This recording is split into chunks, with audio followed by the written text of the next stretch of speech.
Dr. Alan Reed was a respected geology expert, while I was just a rural woman with only a high school education. We had been married for 40 years, and for 35 of those, Alan had been unhappy with our marriage. After his sudden death, I finally gained control of the remote and of my own time. Every day, I watched the meaningless soap operas Alan used to mock. I ate the street food he always called junk. On my 65th birthday, I ordered myself a durian crepe cake and celebrated my first birthday that truly belonged to me. Just as I was about to make a wish, my daughter, whom I hadn't spoken to in a long time, called. "Mom, today's Dad's 67th birthday. Don't forget to fry up some of those little yellow croakers he liked. Oh, and Uncle and Aunt already went to the cemetery, so you don't need to go. Otherwise, Dad might not be happy down there." When the call ended, I sat for a long time in the absolute stillness of the room, stunned. After a while, I lit the candles and made the only wish I've ever truly had in my life. If I could live again, I would never want to have anything to do with Alan Reed. When I opened my eyes again, I was back on the day Alan first came to our village. "Lisa, Lisa." Someone patted me twice on the back. I jerked my head up. "You silly girl, what are you daydreaming for? Hurry up and pick one to take home." I turned around and saw Aunt Mary's dark face and her bright white smile, the low houses in front of us, and the familiar faces gathered in small groups nearby. In that moment, I realized with absolute clarity. My wish had come true. I had really gone back to the day when that group of college students, including Alan Reed, first arrived in our village. After the college entrance exams were reinstated, many of the young people, who had once been sent to the countryside, managed to enter university and return to their former lives. Because of the unique geological structure of our area, Alan Reed and his classmates, who were studying geological exploration, were assigned by their university to our village for fieldwork. The dorms prepared for them had just been destroyed by a mudslide, so the village chief asked every family whose homes were still intact to free up a room for the students. There were about 20 of them in total, but only 2 were girls. In my previous life, I had come late to help clean and prepare, so I ended up with the one who looked the most honest and quiet, Alan Reed. That was how my fateful entanglement with him began.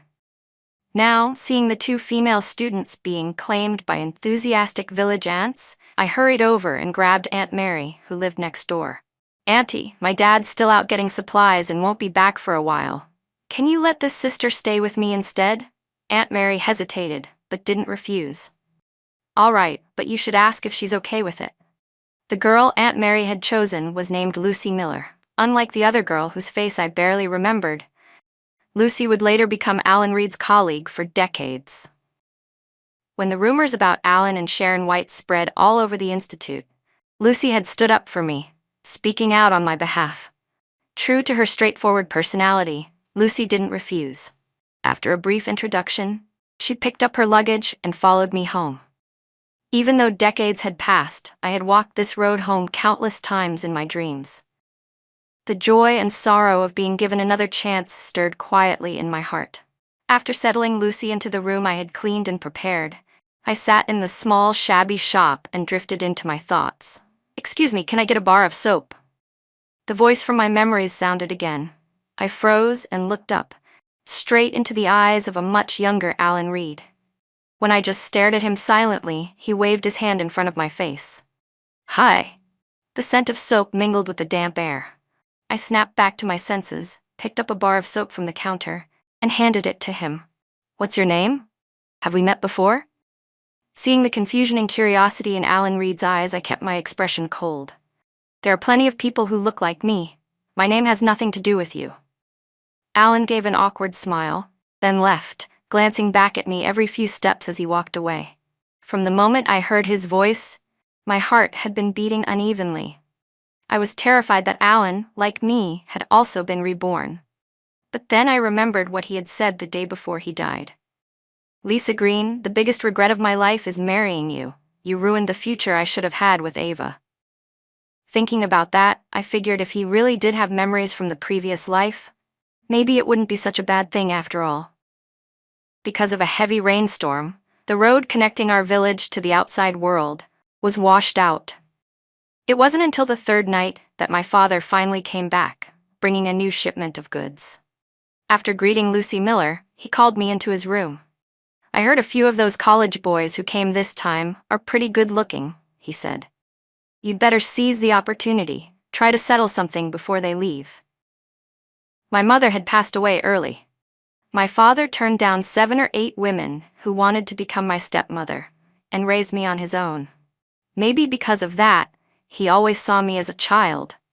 Or maybe he just couldn't bear the thought of me marrying and leaving home too soon. But after all the girls my age in the village had married and had children, he started to worry about my marriage. The new marriage law had just gone into effect at the beginning of the year, and I had only turned 22 months earlier. During that time, my father had every matchmaker from miles around, but he didn't like a single man they introduced. In my previous life, because Alan Reed was staying in our house, my father happened to return from a supply trip and saw him helping me clean the yard. When he learned that Alan was educated, capable, and came from a city household, with an older brother serving in the military, he became very interested.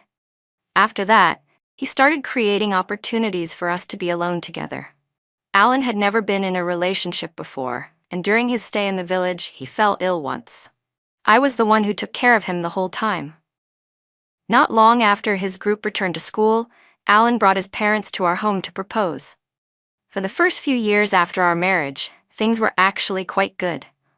Alan was charming and attentive. Every day after work, he'd bring me some small gift. When our daughter was born, he was overjoyed, calling me the heroine of the Reed family, since his parents adored little girls. But everything changed after Alan went on a geological expedition that lasted 6 months. He came back looking worn out and distant, and often locked himself in his study. He no longer told me stories about his fieldwork, and when our eyes met, I could see emotions there I couldn't understand, complex, heavy, and unreadable. Noticing how little he was eating, I worried about his health.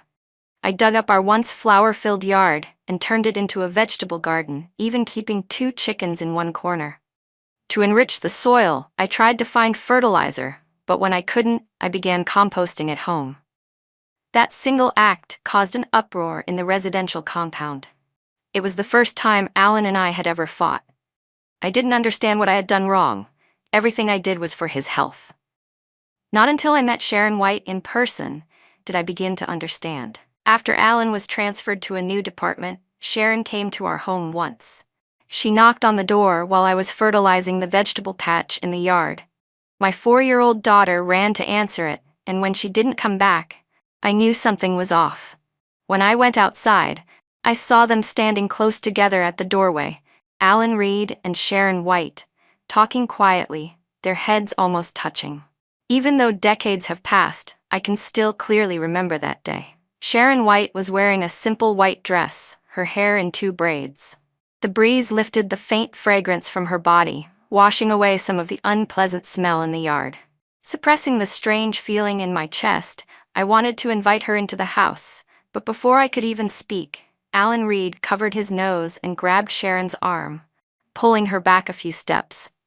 "Can't you smell how awful it is here? And you still want to invite someone inside? Aren't you ashamed?" My daughter covered her nose too.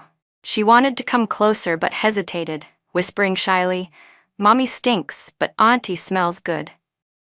That was the first time I truly understood what embarrassment felt like, what humiliation really was. And I finally realized why Alan had been so angry about me composting in the yard. It wasn't about the smell at all. He thought I had embarrassed him in front of the other families, that I'd made him lose face. He regretted marrying me, a coarse, simple woman from the countryside. But I had done all that for his health. I had worked myself to exhaustion just to grow fresh food for him, and in the end, all I got in return was his disgust. "Dad," I said, "I heard the food factory in town is hiring soon. I'd like to give it a try. I'm not in a hurry to get married." Our village had one of the best living conditions in the area. Thanks to my father's years of connections and savings, he had opened the first and only general store in the village. We never worried about food or money. Unlike most parents who sent their children out early to earn wages, my father wanted me to find a good husband someone stable and dependable, because he didn't want me to suffer hardships after marriage. But what he could never understand was that sometimes the pain in your heart is far worse than any physical struggle. As expected, the moment he heard I wanted to get a job, his first reaction was disapproval. "We don't need you to make money. You're not getting any younger. If you keep waiting, people will start talking." 6 years after I married Alan Reed, my father died in an accident on his way to visit me. Around that same time, I learned the truth about Alan's improper relationship with Sharon White. Grief and anger consumed me, and in my emotional collapse, I lost the baby I was carrying. The damage to my womb meant I could never get pregnant again. In this new life, seeing my father's face filled with warmth and concern made the reality of my rebirth hit me harder than ever. I stepped forward and buried myself in his arms. "Dad, life is long. I don't want to get married too soon. I want to see how far I can go on my own." After a long silence, my father finally agreed to let me try. In my previous life, I didn't understand much. I thought graduating from high school was already a good education. But after spending a lifetime as a housewife, I realized that strength only comes from yourself. No matter what I wanted to do, I still needed to keep learning. It was true that I wanted to work at the food factory, but what I didn't tell my father was that once things settled down, I planned to enroll in night school. Lucy Miller's older sister worked at the food factory, and through her, I learned about the factory's hiring requirements and testing process from previous years. Time passed quickly, and before I knew it, I had been back for nearly 20 days. That afternoon, Lucy came running home, visibly flustered. Seeing how anxious she was, I immediately asked what was wrong. "One of the male students suddenly has a fever," she said breathlessly. "I brought some medicine with me when I came here. Let's see if any of it helps." Before I could respond, Lucy grabbed a small bag and hurried out the door. A bad feeling crept into my chest. I glanced at the calendar, and sure enough, it was the exact same day that Alan Reed had fallen ill in my previous life. Back then, I had already started to develop feelings for him, thanks to my father's constant encouragement. That morning, I had noticed something was off the moment Alan woke up. The first time around, my father and I had rushed Alan Reed to the hospital together. But this time, Alan was staying at old Grandma Zhang's house in the village. She was elderly and lived with her unmarried, disabled son. Both of them struggled to take care of themselves, so of course, they didn't notice when Alan fell ill. Pulling my gaze away from the calendar, I forced myself to put the thought aside. When Lucy Miller came back later, she brought up Alan's condition herself. "Good thing the villagers had experience," she said. "They realized he'd been bitten by a rat. The doctor said if we'd been even a little later, getting him to the hospital, it might have been too late." Although I resented Alan, it wasn't to the point where I wished him dead. I just listened quietly, treating Lucy's account of the day as something to pass the time. The next day was the food factory's recruitment day. I got up early and went into the city. After finishing the written exam, I walked around for a bit before heading home in the afternoon. When I saw Alan, I was taken aback. He was standing at the bus stop waiting, his face pale and his whole body weak and unsteady. As soon as I got off the bus, I gave him a quick glance, then looked away and started walking home. But Alan's next words made me freeze in place. "Lisa, you came back earlier today, didn't you? You knew what was going to happen to me. Why didn't you warn me? Do you have any idea I almost died yesterday?" I turned to look at him, puzzled. "Are you talking to me? Who's Lisa?" Before Alan met Sharon White, he used to call me Lisa in a soft, affectionate tone, but after he fell for Sharon, he stopped using it altogether. From then on, he either called me by my full name, Lisa Green, or addressed me coldly as Mrs. Reed. When I looked at him, confused, and asked what he meant, he didn't believe a word I said, but he couldn't explain why either. He could only stand there, watching helplessly as I walked away. After that day, I made an even greater effort to avoid contact with any of the university students except for Lucy. When the food factory posted the written exam results, I went into the city again. Seeing my name on the list of candidates who had passed, I finally breathed a sigh of relief. The interview was scheduled for 2 days later. When I got home, I brought some pastries I'd bought in the city to Lucy's room to thank her and her sister for their help. She accepted them awkwardly, her cheeks slightly pink. "Lisa, you're too polite. Tomorrow I'll call my sister and ask her what to expect during the interview." "That's exactly what I was hoping you'd say," I told her with a smile.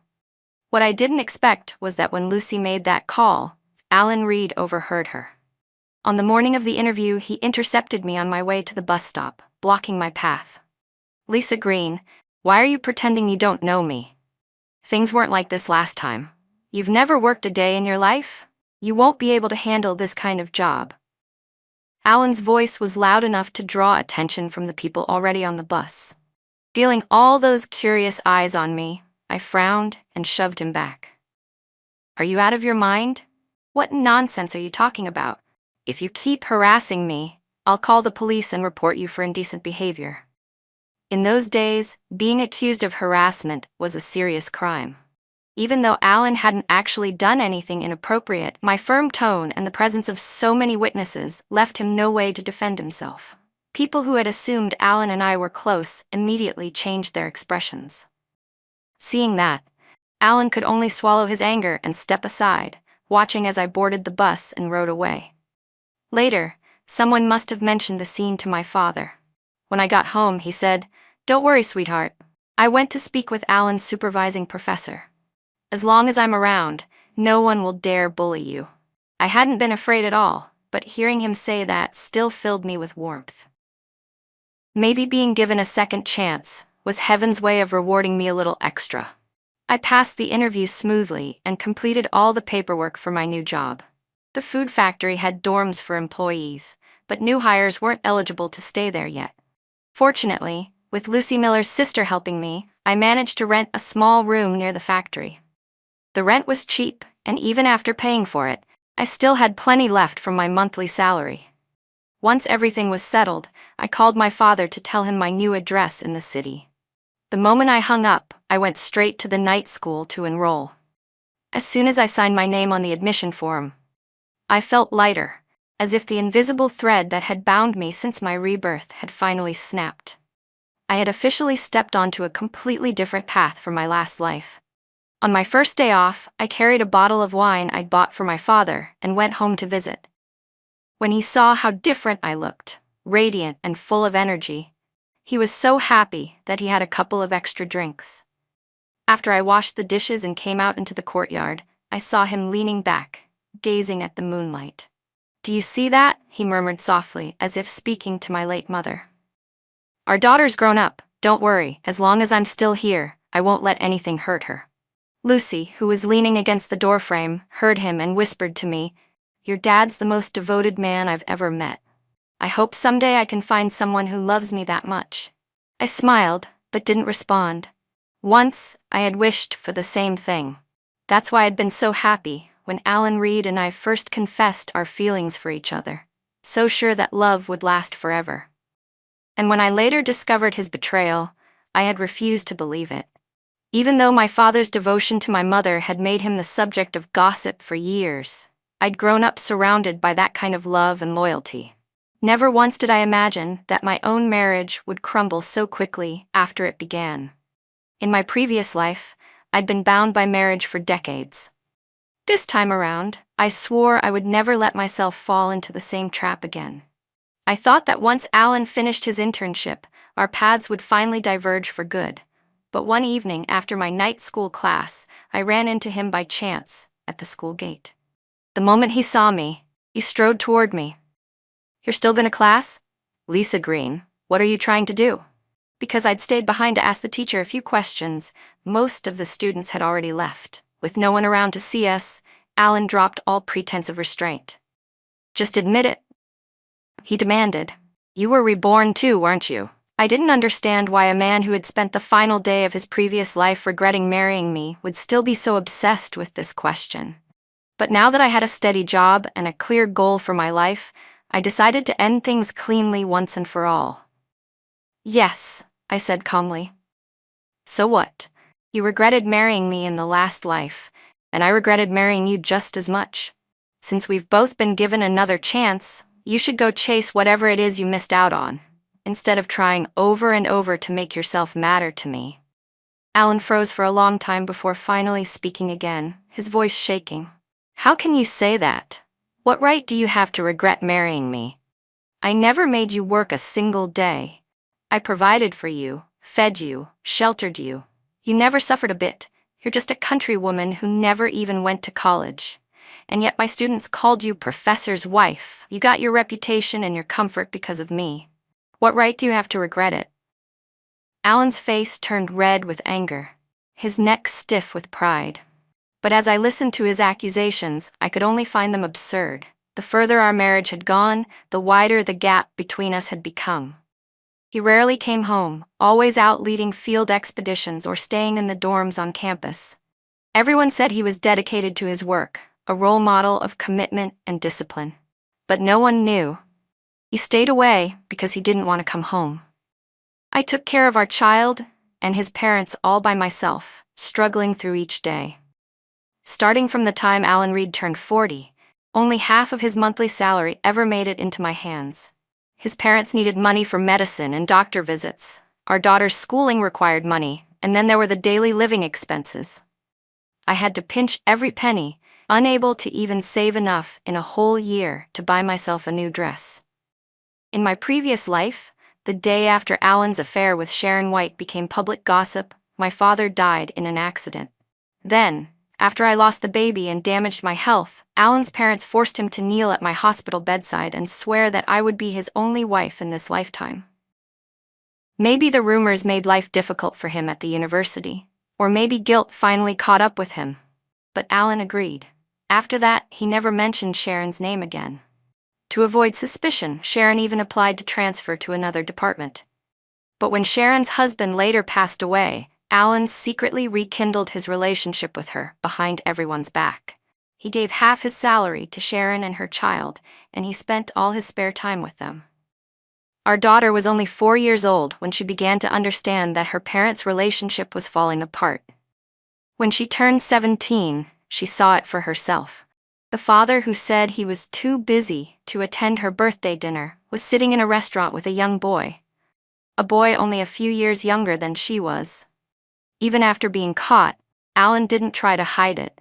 He claimed self-righteously that he was only helping Sharon and her son get through hard times, accused me of being petty, and said I was poisoning our daughter's mind with unhealthy thoughts. Meanwhile, he left me to care for his aging parents alone, calling it my duty as a daughter-in-law. If it hadn't been for the kindness his parents had shown me, if I hadn't seen how devastated they already were after losing their eldest son, I might have taken my daughter and left long ago. The first year, Alan started giving half his salary to Sharon. Life for the rest of us, his parents, our daughter, and me, became unbearably difficult. Alan's older brother had died during a mission while shielding his comrades. His widow took half of the compensation money and remarried with their child. The other half of the pension, Alan persuaded his mother to hand over to him under the pretext of needing it for research. At our hardest time, the 4 of us spent a whole week eating nothing but thin porridge, so watery you could barely see a grain of rice, and coarse corn buns. Meanwhile, Alan and Sharon were seen dining in a state-run restaurant, enjoying full meals every day. That New Year, Alan finally came home after being gone for months. Seeing no decorations, no festive air, and me wearing the same faded clothes I'd washed to the point of turning white, he scolded me in front of his parents and our daughter for being incapable of managing a household. Alan's father grabbed his belt and started hitting him, while our daughter cried and poured out how hard and miserable our year had been. His mother cursed him furiously, her voice trembling with anger and grief. I stood there expressionless, meeting Alan's eyes evenly. That was the first time I ever saw guilt in them. Maybe it was because I still longed for a peaceful family, or maybe it was the influence of my father's patience and loyalty. But when Alan finally apologized, I softened again. And just like that, we spent a lifetime together. I don't know when it began, when the daughter who once despised Sharon started to stand on the same side as Alan. I only remember the first time I heard her yell at me, saying that I made both her and her father ashamed. My heart shattered. Alan had always looked down on me, saying I embarrassed him, that I was a burden. But what hurt most was that even the daughter I had raised with my own hands began to resent me, saying I was small-minded, only caring about our little home, unlike her Aunt Sharon, who wherever she went was confident, admired, and radiant, the kind of woman she wanted to become. My husband didn't love me, my daughter despised me, and I, disgusted with them and with myself, forced myself to keep going. I refused to divorce Alan Reed. I wanted him and Sharon White to spend the rest of their lives unable to stand openly side by side, no matter how much they longed to.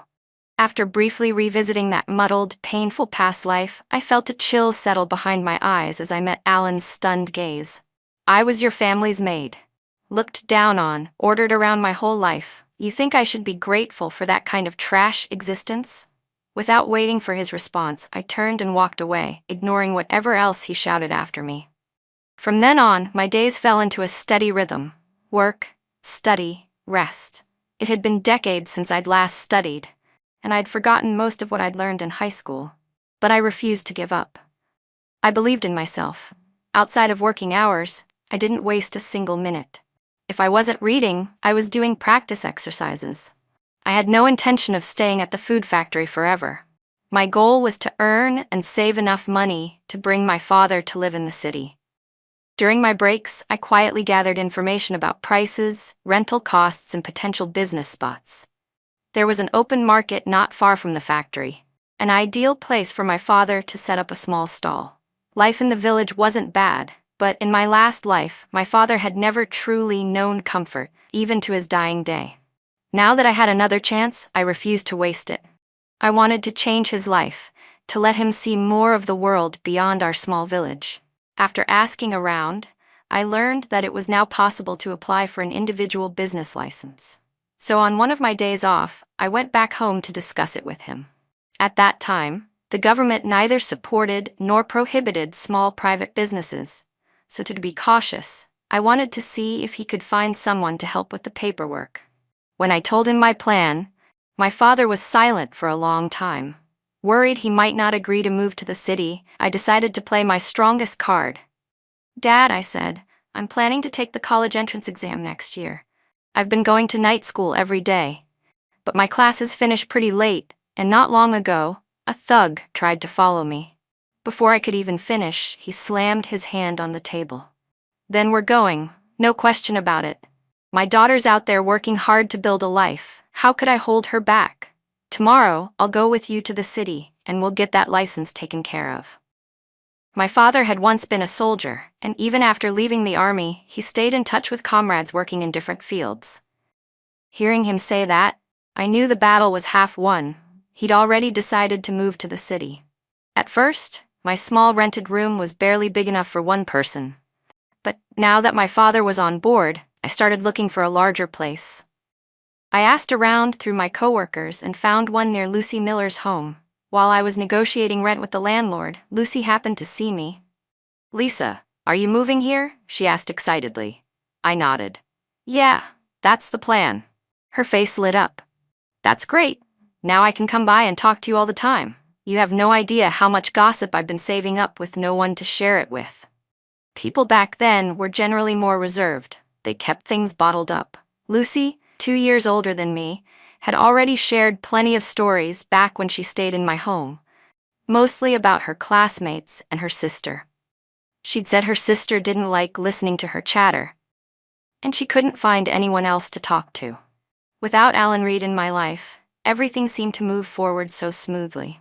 My father successfully obtained the business license, and by the 5th month since I'd returned to this time, he officially moved in with me in the city. He didn't shut down the small shop in our village, though. Instead, he left it in the hands of someone he trusted to manage it.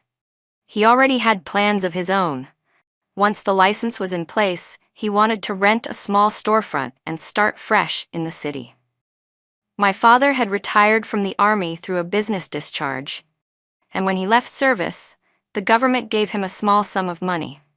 Over the years, he had managed that money carefully and resourcefully, so when it came time to open a shop in the city, he at least had some confidence.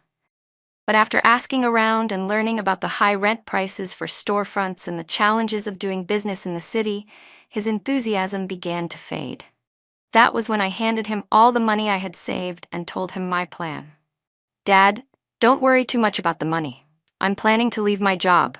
That way, we'll have enough to start the shop, and I'll also have time to help you." My father was skilled with his hands, and with what I'd learned from my past life, I suggested that he start with a small snack shop. The concept was a bit ahead of its time, and with affordable prices, the shop immediately drew people's attention. That the business might interfere with my studies, my father hired someone to help once things stabilized, urging me to focus entirely on preparing for my exams.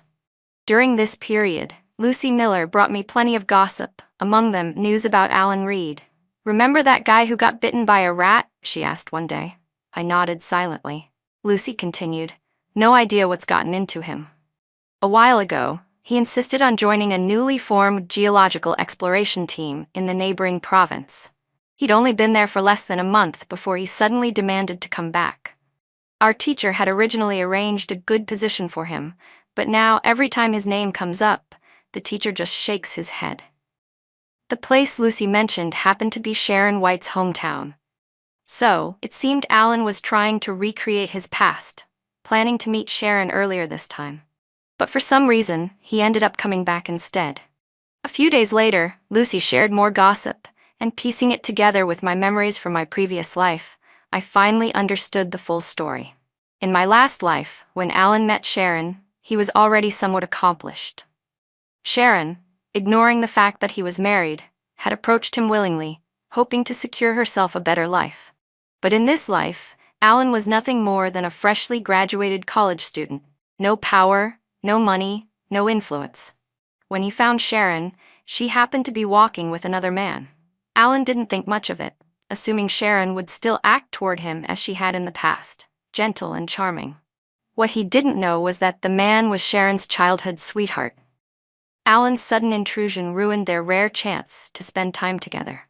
When he tried to persuade Sharon to leave with him, she refused, and both she and her companion harshly rebuked him. Alan believed Sharon just didn't recognize him yet, that she hadn't seen the brilliance he would one day show in his work. So, when Sharon officially joined the exploration team, Alan approached her again, trying to make a grand impression. But this time, Sharon reported him to their supervisors. The newly formed exploration team was small, and everyone there knew one another. Naturally, they couldn't stand Alan's arrogance or self-importance. He was ostracized to the point where he could no longer function there, and eventually, his university instructors had to transfer him back.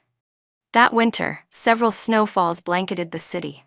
The roads were icy, and everyone walked carefully to avoid slipping. Worried that my father might fall on his way to pick me up, I told him not to come, and that I'd walk home with a classmate who lived nearby. After class that day, I heard people whispering that someone was standing outside the school gate, nearly frozen solid, refusing to leave. My heart tightened. I feared it might be my stubborn father. I hurried outside, pushing through the crowd. When I caught sight of the man standing there, snow piled thickly on his shoulders, I exhaled in relief. It wasn't my father. I was just about to head home when I heard someone call my name. I turned around, and to my shock, that half-frozen man was struggling to walk toward me. When the figure was about 2 meters away, I finally recognized the ice sculpture. It was Alan Reed. Snow had gathered thickly on his shoulders, and even his eyebrows and eyelashes were crusted with ice. "What do you want now?" I asked coldly. Hearing the chill in my voice, Alan rubbed his face hard, his breath shaky. "Lisa, please. Let's talk." It was freezing out, and the last thing I wanted was to waste time on him in the cold. I didn't even bother to look at him again. I turned and started walking home. Alan tried to step forward to grab my hand, but the ground was slick with ice. He slipped and fell hard, sliding several feet before coming to a stop. Some passers-by rushed over to help him up, but he could barely stand, clutching his waist with a grimace. "Lisa Green," he stammered through chattering teeth. "Aren't you going to help me?" But when he looked up, I was already gone, so far down the street that not even my shadow was visible. The next day, night school was closed. so I went to help out at my father's snack shop. Lucy Miller came by after work, bringing her usual gossip. "Remember that classmate who got bitten by a rat?" she said with a grin. "Guess what? He's in trouble again. He fell and broke his tailbone. He's in the hospital right now." I remembered hearing the loud thud the night before and had guessed Alan must have slipped. I hadn't expected the fall to be that serious. Lucy went on, "Honestly, that guy must have some kind of bad luck following him around. A person that unlucky either offended something supernatural or there's something wrong with him. I'm definitely keeping my distance from now on." Her words caught my attention. In my last life, Alan had been despicable in love, but brilliant in his field. His colleagues and students all respected him. If this life's Alan had followed the same path, humble, steady, focused, he would have reached the same heights again. But ever since the rat bite, he'd changed. During fieldwork, he constantly interrupted his teachers, always showing off and contradicting them, completely different from the modest young man he used to be. He'd even made a fuss about joining another exploration team, and then pulled strings to get himself transferred back. Many people were fed up with him. In my previous life, Alan had become one of the most respected geological experts in the country, a man at the very top of the field. With his knowledge and experience, it was only natural that he couldn't resist commenting on the outdated exploration methods of this era. But he was using the wrong approach. Now he was nothing more than a fresh graduate with no real experience. He couldn't treat his professors the way he used to treat his students. For the first time, I truly felt grateful to heaven for giving me another chance. My life was steadily getting better, while Alan seemed to be spiraling toward the end he probably deserved. That year, my father and I had a wonderful new year. He was happy because life finally held something new, something to look forward to. I was happy because I knew I hadn't wasted the miracle of my second chance. After the holiday, there were only a few months left before the college entrance exams. Even on my rest days, my father refused to let me help at the shop. He insisted I relax and keep my mind clear. One day, while wandering around the city, I passed by the house I'd lived in for so many years in my previous life. When I looked up, my eyes met those of a woman stepping out the front door. It was Mrs. Reed, Alan's mother, much younger than I remembered her. At that time, Alan's older brother was still alive, and she looked healthy and at peace. I quickly looked away and kept walking without a word. Night school lessons were particularly advanced. When the teachers couldn't answer certain questions, I turned to Lucy instead. She explained them far better than anyone at the school. Maybe it was because I had poured everything into studying, but up until the exams, I didn't see Alan once. With Lucy's help, my grasp of the material grew stronger and more confident. During the 3 days of the college entrance exam, I felt almost detached, as if I were floating through it all. Only after I finished the final test did it truly hit me. I had actually done it. I had taken the college entrance exam. Back when Lucy Miller took the college entrance exam, she'd been remarkably good at estimating her own score. Even though a few years had passed, I couldn't find anyone more reliable, so I went to her for help again. Her mind was still sharp and quick. I remembered clearly every answer I'd written, and together we went through each question twice without pause. When we finished, Lucy stared at me in disbelief. "Lisa, you've improved so much. If you'd taken the exam back then, you would have definitely gotten into a great university." Looking at the final score we'd calculated on paper, I couldn't help but feel a spark of excitement, but I only smiled at her words. I knew that the version of myself from my previous life could never have achieved even half of what I'd done this time. It was my unwillingness to give up, and the value I placed on this second chance, that drove me to work so hard to change my fate. Considering my score and the future needs of the country's development, I chose to major in finance. In my previous life, while managing an entire household, I had discovered my natural sensitivity to numbers.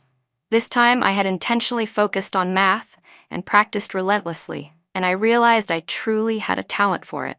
Money wasn't the most important thing in life, but after years of being humiliated and held back because of poverty, I had become determined to make enough so that my father and I could finally live the kind of good life we'd never even dared to dream of. After submitting my university application, I turned my attention back to my father's snack shop. After observing the customers for a few days, I noticed we already had quite a few regulars, so I began helping him create new menu items. One afternoon, while I was cleaning up, someone asked if we still had any food left to sell. I looked up and froze for a second. It was Mrs. Reed. I quickly put on a polite smile. "I'm sorry, we've sold out for today." Her eyes lingered on me, filled with the same mixture of confusion and familiarity I'd once seen in Alan Reed's gaze when he first met me in this life. She opened her mouth as if to say something several times, but when she saw how busy I was, she stayed silent and left quietly. What I didn't know then was that after that brief encounter, Mrs. Reed dreamed about me twice. But every time she woke, she couldn't remember what had happened in those dreams, only the lingering sense of loss when she saw me again. Eventually, I received my admission letter. I'd been accepted into my first-choice university. When my father found out the school was over 500 kilometers away, he was overjoyed, yet reluctant, to see me go. After he helped me settle in, and we stood outside the campus gate, I pointed toward a still-developing street, lined with half-finished stalls. "Dad, what if you moved your snack shop here? College students love street food way more than the neighbors back home. You'd have great business." When my father had first followed me to the city, he'd left our small village store in the hands of someone he trusted. Nearly a year later, it was still running well. Even after paying the employee's salary, he was earning a solid profit each month. That success made him consider my suggestion. It's true, the shop back home doesn't bring in much, and it practically runs itself. But the food stand, that's your creation. If we hand it over to someone else, won't it affect our reputation? His concern was reasonable, but I'd already thought it through. I knew exactly who to entrust it to. In both my previous life and this one, Lucy Miller had helped me more than I could ever repay. After spending a full year working closely with her and her family, I'd come to understand their personalities and work ethic. Her older sister's job at the food factory was stable for now, but I knew that in a little over a decade, she'd lose that job when the factory went bankrupt. I still remembered how, in my previous life, Lucy once told me that after her sister was laid off, she divorced her husband and struggled to make ends meet. Lucy Miller's sister had ended up living a miserable life, struggling to raise 2 children on her own after the divorce. Although the layoffs at the factory were still years away, I knew I could start preparing now to help them build a better future. Lucy's mother was actually younger than my father, but their whole family lived squeezed together in a cramped apartment. Even though both daughters had decent jobs, they still barely made ends meet. I had never been sure how to repay Lucy for everything she'd done for me, but the moment I saw the small food street outside my university, an idea took shape in my mind. My mother had died young, and my father was my only family. In my previous life, he had passed away before I'd even made it into college. This time, I wanted to spend as much time with him as I could. My father knew how much Lucy and her family had helped me, finding work, preparing for exams, everything. When I told him my idea, he thought about it for a long time before finally nodding. "I've met Lucy's parents," he said. "They're good, honest people who know how to manage life. I'll go talk to them myself. You should call Lucy first, see what she thinks." After putting my father on the train, I called Lucy at work. I got straight to the point and explained my plan. For a long time, she didn't say anything. I thought the signal had cut off and called her name several times before hearing her choked-up voice. "Lisa, I'm just too touched. Are you really planning to let my parents take over your family's snack shop? You have no idea how much this means. My sister's little girl was seriously ill a while ago. Her husband's family never liked having a daughter, and when the child got sick, they didn't care at all. My parents used up all their savings just to save her life.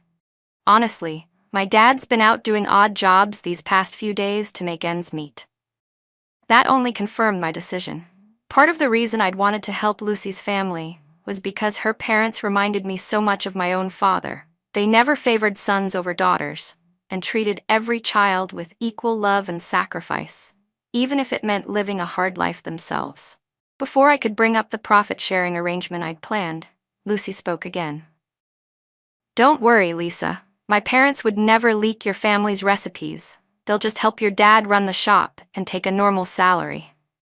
You focus on your studies. We'll make sure the business keeps thriving." With Lucy acting as the bridge between us, my father quickly reached an agreement with her parents. After teaching them all his recipes and methods in detail, he handed over the shop keys to Lucy's mother. "I'm counting on you now," he told her. "I'm going to the city to be with my daughter." By the time Lucy told me about this conversation over the phone, my father was already on the train heading my way. While he'd been back home, I had rented him a place in the city and prepared everything he'd need for his new food stall: the cart, the utensils, the supplies. And just like that, in the first month of my university life, my father's new stall, Neighbor's Snacks, became the most popular food stand outside the campus. I hadn't expected to ever see Alan Reed again, but somehow he found out which university I was attending. One evening, as I was about to leave campus to help at the stall, he appeared at the gate and blocked my way. At first glance, I almost didn't recognize him. The man standing in front of me barely resembled the one I'd once spent a lifetime with. Before we married, Alan had been a clean-cut college student. After marriage, he'd never had to worry about meals, clothes, or chores. Everything was taken care of for him. Even when he grew old, he was meticulous about his appearance, a neat and proper old man. But the man before me now, his beard was unshaven, dark circles ringed his eyes, and his clothes were filthy, the collar and cuffs stained with grime. "Lisa," he said hoarsely, his voice trembling, "I was wrong. I finally understand what a bastard I was in our past life. Please forgive me. Give me another chance. I want us to live a good life together." A few days ago, I called Lucy Miller, and she told me about Alan Reed's recent situation. About a week earlier, a woman had shown up at his workplace looking for him. The moment they met, Alan's face changed completely. No one knew what she said to him, but the two of them started arguing loudly, right at the front entrance. Alan had already fallen out of favor with most of his colleagues, so normally, if no one reported it, the whole incident would have just blown over. But somehow, word reached the higher-ups. His supervisor, who'd long been displeased with him, seized the chance to issue a disciplinary warning. Afterward, Alan completely lost control. He kept muttering to himself, "Impossible. It can't all be fake," and then was fired by the department head. From what Lucy told me, I could guess why Sharon White had come looking for Alan. Perhaps she had realized her childhood sweetheart wasn't the right man for her after all. She had always been good at manipulating men. Maybe she thought of Alan, who had once been obsessed with her, and came back to use him again. But the Alan she met this time wasn't the same man as before. The sudden contrast between her expectations and reality must have shattered him. Even now, as I looked at Alan standing in front of me, I could see something deeply wrong in his eyes. His spirit was unstable, his emotions erratic. Glancing around at the busy street filled with passers-by, I shifted my footing slightly and said quietly, "Alan, we've both been given a second chance. Let's stop torturing each other. I already wasted one lifetime on you. This time, no matter what happens, I'll never let myself get tangled up with you again." Alan suddenly let out a choked sound and struck his own face hard. "I'm a bastard. It's all my fault. I didn't cherish you when I should have. Lisa, what will it take for you to forgive me?" His loud voice began to draw stares from the people nearby. My heart sank. I couldn't let him destroy the life I'd built for myself. Just as I was trying to think of a way to end the scene, a man's voice came from behind me. "Who the hell are you? Why are you saying such disgusting things in public and slandering my girlfriend's name?" It was Chris Walker. His sudden appearance and his words caught me completely off guard. Alan froze, staring at Chris before slowly turning his gaze back to me. "Lisa Green? Who is he? You're my wife. How can you be involved with another man?" The semester had only just begun, and not many people at the university knew me yet, but everyone knew Chris. As the student council president and my direct superior, he naturally drew attention wherever he went. Now, with a love triangle unfolding in public, students began to gather, whispering. Flustered and furious, I instinctively wanted Chris to stay out of it, but he stepped forward instead. "Don't worry, Lisa," he said calmly. "I've seen men like him before. As long as I'm here, he won't lay a finger on you. Then, raising his voice so the crowd could hear, he faced Alan squarely.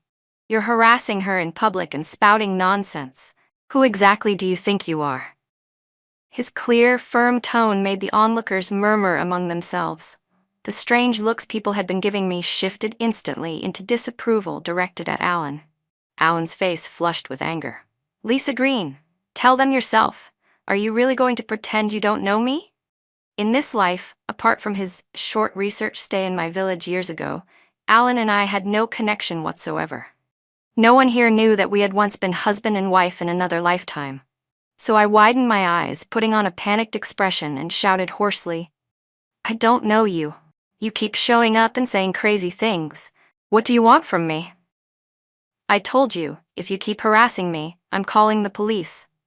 The school security guard, who had been watching the growing crowd, arrived just in time to hear me say, harassment and police. Without hesitation, he turned and sprinted toward the nearby police station.